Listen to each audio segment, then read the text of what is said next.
అంటే ఒకసారి ఆలోచించండి, సరదా ఎంత దూరం తీసుకెళ్ళిద్దో. ఒక చూపు మీరు కంట్రోల్ ముందుగానే చేసుకోండి.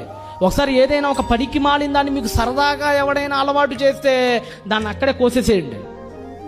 అంతకు మించి తీసుకెళ్ళిపోమాకండి.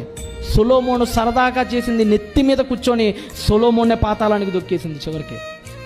మనలో కూడా చాలామంది అంతేనండి, సరదాగా తాగుతుంటారు మందు. అప్పుడప్పుడు ఒకసారి వెళ్ళాను నేను, ఆ మందు పాప వాళ్ళ భార్యలు వాళ్ళందరూ ఏం చేశారంటే పాప వాళ్ళ పసుపు కుంకాలు కూడా తాకట్టు పెట్టి మీటింగ్ పెట్టించారు సభల కోసం.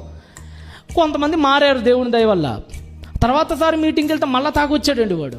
ఏంట్రా మొన్ననే కదా మానేశానన్నావు, ఎందుకు మళ్ళీ తాగుతున్నావు అంటే అంటాడు, అన్నా ఏం లేదన్నా మానేశాను, కానీ మా ఫ్రెండ్ పార్టీకి వెళ్ళానన్నా, బలవంతం చేసేసారన్నా ఫ్రెండ్స్ అందరు కూర్చొని, తాగక తప్పలేదన్నా తాగేశానన్నా అన్నాడు.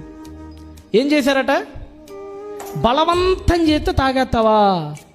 బలవంతం చేసి 2 కాళ్ళు కట్టేసి బావిలో పడేస్తారు, పడతావా?